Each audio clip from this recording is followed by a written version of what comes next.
Bonjour, jeudi Mokolo Malamu. Nous sommes arrivés jeudi, un bonjour que le Seigneur nous donne. Et nous sommes en train de continuer avec Ézéchiel 12, nous prenons à partir du verset 13. J'étendrai mon nez sur lui et il sera pris dans mon filet. Je l'amènerai à Babylone dans le pays des Chaldéens, mais il ne le verra pas et il mourra. Tous ceux qui l'entourent et lui sont en aide, et toutes ces troupes, je les disperserai à tous les vents, et je tirerai l'épée derrière eux. Et ils sauront que je suis l'Éternel, quand je les répandrai parmi les nations, quand je les disperserai en divers. Mais je laisserai d'eux quelques hommes qui échapperont à l'épée, à la famine et à la peste, afin qu'ils racontent toutes leurs abominations parmi les nations où ils iront. Et ils sauront que je suis l'Éternel. La parole de l'Éternel me fut adressée en ces mots. Fils de l'homme, tu mangeras ton pain avec tremblement. Tu boiras ton eau avec inquiétude et angoisse. Dis au peuple du pays, ainsi parle le Seigneur, l'Éternel, sur les habitants de Jérusalem, dans la terre d'Israël. Ils mangeront leur pain avec angoisse et ils boiront leur eau avec épouvante. Car leur pays sera dépouillé et tout ce qu'il contient à cause de la violence de tous ceux qui l'habitent. Les villes peuplées seront détruites et le pays sera ravagé et vous saurez que je suis l'Éternel. La parole de l'Éternel me fut adressée en ces mots. Fils de l'homme, que signifient ces discours moqueurs que vous tenez dans le pays d'Israël? Les jours se prolongent et toutes les visions restent sans effet. C'est pourquoi dis-leur, ainsi parle le Seigneur, l'Éternel. Je ferai cesser ces discours moqueurs. On ne les tiendra plus à Israël. Dis-leur au contraire, les jours approchent et toutes les visions s'accompliront. Car il n'y aura plus de visions vaines, ni d'oracles trompeurs, au milieu de la maison d'Israël. Car moi, l'Éternel, je parlerai. Ce que je dirai s'accomplira et ne sera plus différé. Oui, de vos jours, famille de rebelles, je prononcerai une parole et je l'accomplirai, dit l'Éternel, le Seigneur. La parole de l'Éternel me fut adressée en ces mots. Fils de l'homme, voici la maison d'Israël dit, les visions qu'il a ne sont pas prêts de s'accomplir. Il prophétise pour des temps éloignés. C'est pourquoi dis-leur, ainsi parle le Seigneur, l'Éternel n'aura plus de délai dans l'accomplissement de mes paroles. La parole que je prononcerai s'accomplira, dit le Seigneur l'Éternel. Amen. Comme la parole que nous avons apprise mardi, où nous disons prophétise sur ta vie. Et c'est ce que le Seigneur est en train d'exhorter ici à Ézéchiel, de prophétiser sur la ville d'Israël. Vous savez, ce qui se passe aujourd'hui au Moyen-Orient, ça ne surprend personne. Le peuple rebelle se retrouve dans des situations difficiles. Le peuple choisi qui se détourne de la volonté de Dieu se retrouve dans des situations difficiles et compliquées. Je parle du peuple du monde entier. Lorsque nous tournons les yeux vers d'autres dieux, lorsque nous disons de réduire ou d'enlever la Bible dans les écoles et de commencer à prêcher, enseigner aux enfants à 2 ans comment être une maman, comme si c'était une préoccupation, à 5 ans, on enseigne aux enfants comment peuvent changer de sexe. C'est ça que le monde a voulu amener. On enseigne aux enfants comment appeler le social pour reporter les enfants. Et après, on se demande pourquoi il y a des délinquants, pourquoi il y a des assassins dans le monde. La Bible, avec ses valeurs inculquées dans la vie de tout un chacun, nous permet de vivre comme à l'époque de nos grands-parents. Au temps des ancêtres, il n'y avait pas la Bible, mais il y avait une moralité. Il n'y avait pas des portes dans nos villages. On ne fermait pas des maisons, mais personne ne rentrait pour voler. Il n'y avait pas la Bible. Nous n'avons pas la Bible dans ces temps-là, mais les gens avaient une mentalité que voler n'était pas bien, prendre ce qui n'est pas à toi n'était pas bien, mentir n'était pas bien. Mais la Bible nous a aidés à amener et à normaliser certaines choses. Mais pourquoi le monde s'est levé contre la Bible? Pourquoi les lobbies de ce monde se lèvent contre les mœurs chrétiennes? Mais c'est parce que nous voulons vivre dans l'abomination.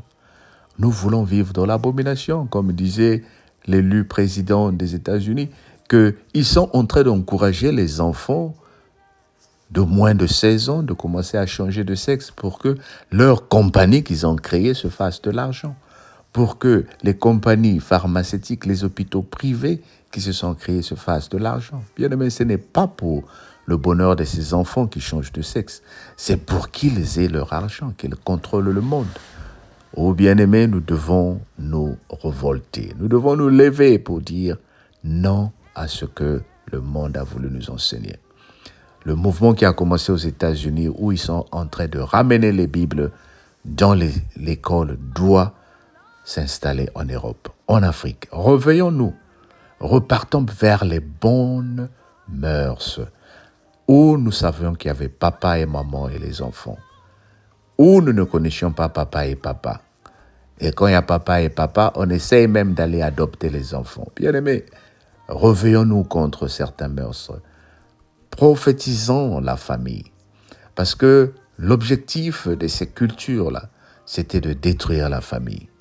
Je ne cesserai pas de prêcher cela pour que tu dises à ton fils qu'un homme né un homme reste un homme. Une femme née une femme reste une femme. Il n'y a pas de confusion avec Dieu. Oh, dis avec moi, il n'y a pas de confusion avec Dieu. Répète avec moi, il n'y a pas de confusion avec Dieu. Commence à prophétiser cela et sois ferme avec ces choses-là pour que Dieu nous aide à préserver les bonnes valeurs. Que le Seigneur te bénisse. Amen. Nous prions pour les bonnes valeurs. Seigneur, permets-nous d'avoir des bonnes valeurs dans notre monde. Permets-nous de maintenir les bonnes valeurs au nom de Jésus ce matin.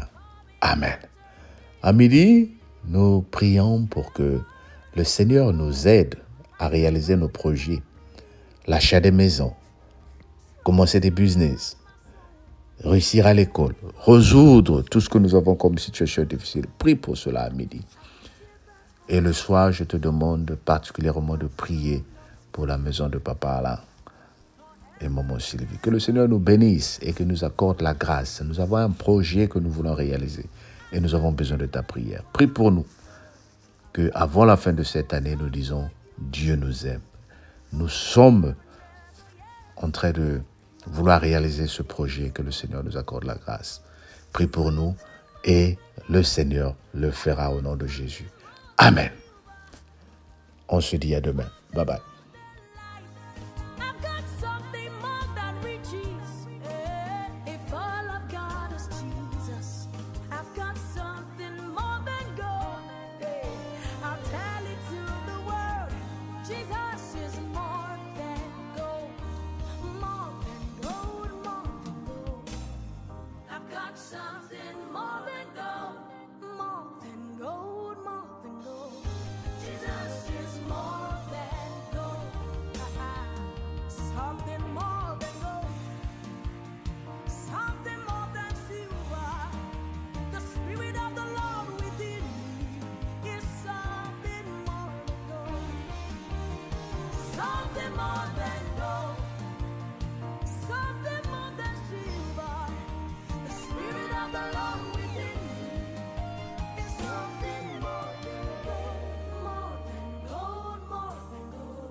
Something more than gold. Tell it to the world. Jesus is more than gold. More than gold, more than gold. I've got something more than gold.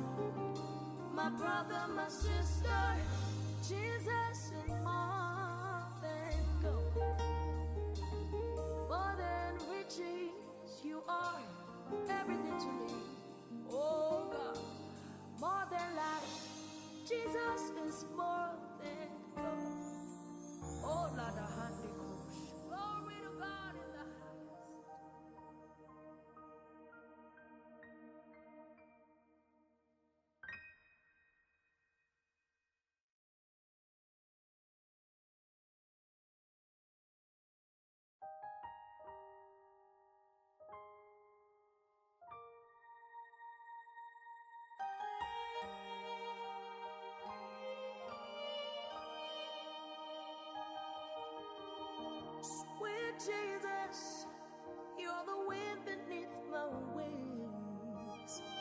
Sweet Jesus, you're my melody and harmony. Sweet Jesus, you're the eyes that I see through. Sweet Jesus, yes, I'm dancing to your tune. For as the deer pants for water, so my soul longs for you. Forever and ever, yes, my heart beats for you. For as the deer pants for water, so my soul longs for you. Forever and ever, yes, my heart beats for you. Something more than gold, I've got something more than gold. Something more than gold, I've got something more than gold. If all I've got is Jesus, I've got something more than gold. I'll tell it to the world, Jesus is more than gold. More than gold, more than gold. I've got something more than gold. I'll tell it to the world, Jesus is more than gold. More than gold, more than gold. I've got something more than gold. I'll tell it to the world, Jesus is more